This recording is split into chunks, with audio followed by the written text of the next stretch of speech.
What's up, guys? Welcome back to Newswave. So, what a weekend.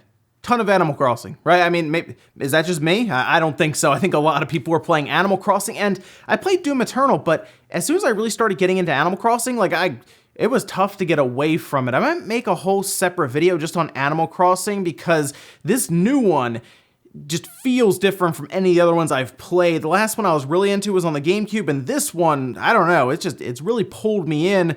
Today, though, we have a bunch of stuff to go over, which includes Sony, Nintendo, and Dreams. I asked before, what would Nintendo do after seeing Mario appear in Dreams with people creating entire levels? Well, we found out Nintendo acted. We'll go over that today. Also, GameStop actually closed their doors. Well, kind of. The stores are at least closed to the public, but they had another idea in mind to at least continue doing some business. As always, guys, if you enjoy these videos, make sure that like button helps out a ton. And if you're brand new here, hit that red subscribe button down below. And we're going to start today with Jedi Academy. Now, Jedi Outcast came out. I like Jedi Outcast. I think it's a classic from the early 2000s. Has it aged the best? Probably not. The lightsaber combat, still amazing though. The shooting mechanics, the actual progression, and the level mechanics, yeah, those probably could have stayed in the early 2000s, but like the lightsaber combat and all of that, I still think is very, very good. I believe Jedi Academy will get a better reception than Jedi Outcast because it's a bit more streamlined and you get your lightsaber right away. And it looks like that could be coming sooner than we thought. Remember, this will also have multiplayer. That was the big thing missing from Jedi Outcast because Sony decided to publish the date, it seems. March 26 is what they put out on their own website, their blog, kind of going over some of the newer games coming up. And Jedi Outcast there at March 26. Now, keep in mind, this is also coming out on the Switch, and it's a lot of rumors going around about a Direct this week, right? Maybe that's something that is dropped as a, get it now, like a shadow drop on that Nintendo Direct, and we're finding out the date here from Sony. Interesting how that turned out, but I'm excited for Jedi Academy. The online, as long as it's pulled off well enough, should be a blast, so looking forward to that coming out this week. Also, do you remember how there were rumors about Modern Warfare 2 Remastered's campaign? That's a weird rumor, right? Well, it looks like it's not as much a rumor as it has been rated in Korea. I know, it's strange to hear this, but it literally says in the ratings, Call of Duty Modern Warfare 2 Campaign Remastered. Not the multiplayer, just the campaign. Strange, yes, but I mean, I like the campaign. I thought the campaign in that was good, and as long as it's just the campaign, they might just throw this thing on all the platforms anyway. Or the other thing I thought that it could be, sure, that could be the Switch's first Call of Duty. That's very possible for everyone who keeps asking about Call of Duty on the Switch, but it could also be a pre-order bonus for the obvious yearly Call of Duty. We should see one in 2020 unless there are some delays around current world events.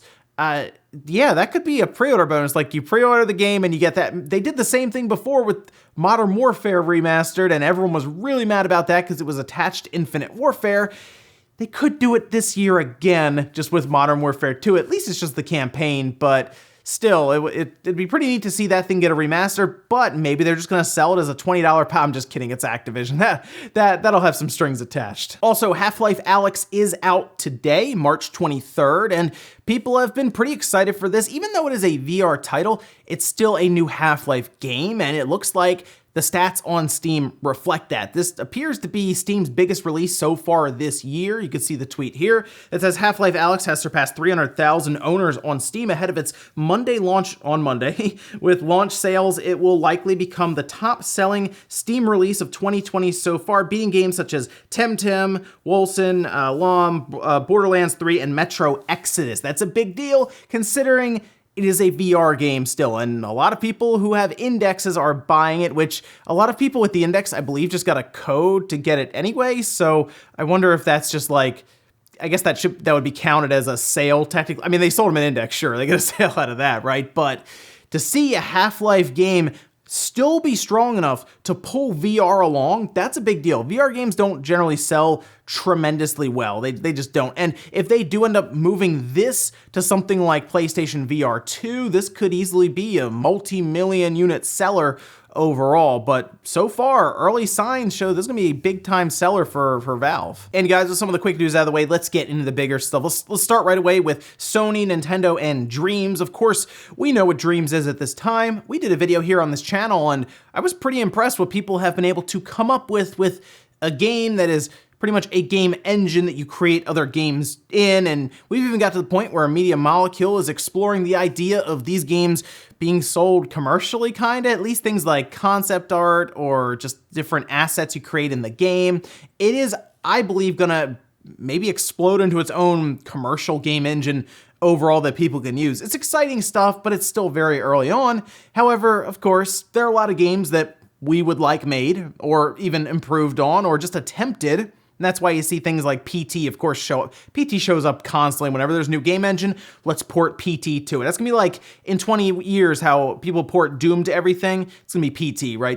Did you get PT on the new MacBook touchpad? Yeah, but Dreams, of course, opens up the door to issues with copyright, as we've seen several, we'll say, likenesses appear in this game engine, Mario being the one that was front and center with Super Mario Infinity. And while it still felt like a generic game, right, with Mario characters, it was pretty good. Like, you look at that and you say, okay, is this a Mario game? And then you start actually playing it, you pick up the controller and move around, and it's like, it doesn't feel quite right. Well, it looks like Nintendo, who, this really shouldn't surprise anyone, should it? Nintendo has apparently sent a takedown notice through Sony. Now, this is from Piece of Craft, who said, good news and bad news. We flew too close to the sun, boys. A big video game company who I will keep nameless, obviously, didn't read my be cool note in Dreams. No worries, though. Have a backup plan. But for now, Mario projects in Dreams are on hold until I put said plan into effect. They go on further to say that it's Nintendo going through Sony. And it seemed like it was PlayStation Europe to then take this down to the point where you can't even edit it anymore, which I guess means you can't really play it anymore, as it's just been ripped off of Dreams. And again, this shouldn't surprise anyone. The way Nintendo works with this kind of stuff is they are very concerned about their IPs because their IPs are so valuable, the intellectual properties, to the point where they don't even want them to be used anywhere else because they cannot control them. We've seen a lot, right? We've seen Pokemon ROM hacks get taken down. We've seen a lot of things happen that people weren't very happy with, but I think people would take a step back and realize, well, I mean, it's Nintendo's property, they'll do what they want. But the thing that really, I think, is getting a lot of people is, this isn't really being sold, right? People are just making it for fun, and they are distributing it, and that's probably the biggest. Like, if this person just sat on their, on PlayStation, never shared it, obviously Nintendo would never know, but they probably wouldn't care as much. It's the fact that it's being distributed everywhere on Dreams. People are downloading it like crazy, thousands and thousands of downloads and plays that Nintendo probably doesn't get too excited about because that's theirs and they can't control what happens in the game. Now, there are several games from other companies. We played Sonic. I thought that was pretty cool. We saw South Park, of course, thrown in there. I don't know if any other company is really going to do what Nintendo has done here and actually rip it down. I mean, think about this. Nintendo called up Sony, emailed them and said, we want to take down notice on your game, let that person know, and they went over and did it. I mean, yeah, I guess you don't really mess with the Nintendo lawyer, Nintendo ninjas, right? But it is still a strange thing to take place here, but I guess we now know the limits of people's dreams. Next up, let's talk about GameStop, as they have now closed their doors completely.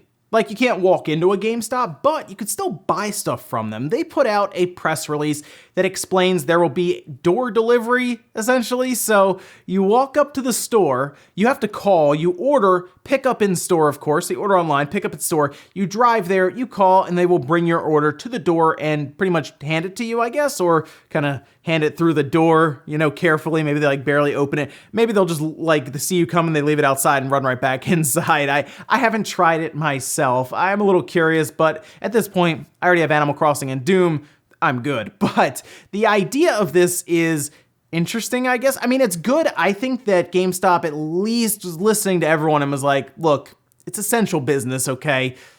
Video games, I mean, look, people are trying to make the case for GameStop being essential in general, right? With digital downloads and all of that. But to say that they're essential for physical games, people can find other things to do if they are stuck inside for long periods of time, or they can, download the game. That is something that is there. Or I always hear about people's backlogs. Well, there you go. Perfect opportunity.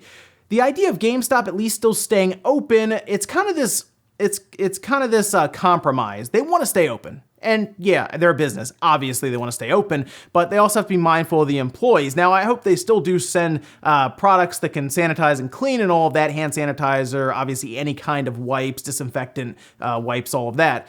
But the idea of closing down the stores in order to keep distance from your employees and any customers so that people can't infect each other all over the place, that at least makes sense. And the other thing here, though, that I noticed is this didn't happen almost willfully. Like it got pretty bad. Okay, so we were making fun of GameStop, be like, oh, go tell the police officers that showed up, go let them know that you're essential and you're allowed to be open. It seems like that happened at a point.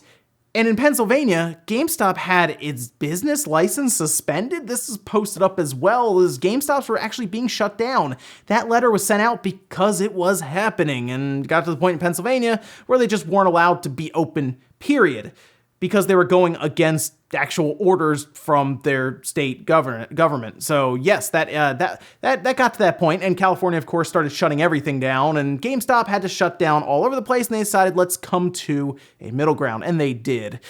It's better than what it was, and from what I can tell, at least the people on their Reddit seem much happier now, and at least it's something. Like, they're not closing down completely, which I honestly wondered if they could. So I guess they can't quite do that yet. We'll see how this goes forward, but I think this is it. I think this is how GameStop is going to play this the rest of the way. If you want something, you either order on their website, they deliver it to you through the mail, or you go there and do this weird exchange through the door. It's interesting times. Also, there is a part of the press release that does mention pay towards employees that are having issues with hours being cut. This is what it says. The company has announced it will pay all U.S. employees whose hours have been eliminated an additional 2 weeks at their regular pay rate based on the average hours worked in the last 10 weeks. In addition, the company will reimburse all benefit eligible U.S. employees 1 month of the employee portion of benefit expenses. That was another thing that GameStop was getting ripped down about, was taking care of their employees through pay or anything they can do to take care of them in this situation. So it's a big mess now, and this is significantly better than what GameStop was doing like a week ago. But once again, weird times right now, and we'll see what happens over the next couple of weeks. Next up, let's talk about Animal Crossing New Horizons. We do have our first sales figures, sales rankings in the UK. I want to stress this right now. These are all physical sales. These have nothing to do with digital, because I know people are like, oh, everyone's inside, they're just gonna down. This has nothing to do with that. So wait till you hear what's going on with Animal Crossing New Horizons. Let's actually go to the top 10. You can see these here with Animal Crossing, of course, at the top, number 1. Then we have Doom Eternal at 2, Call of Duty Modern Warfare at 3, FIFA 20 at 4. Then we go down the list here, Mario Kart 8 Deluxe, Grand Theft Auto 5, which is just, it's always there. Crash Bandicoot Insane Trilogy, that is a good jump, actually. Forza Horizon 4, Crash Team Racing, and then Red Dead Redemption 2 at 10. Now, Animal Crossing New Horizons, that's going to shock a lot of people. I think when Nintendo gives us the sales numbers the end of next month, I believe, beginning of May, we'll find out then. But remember, it's only going to be about 10 or 11 days in this fiscal year. That's just how it is. It's the end of March. But in the UK alone, this is the best-selling Animal Crossing opening ever.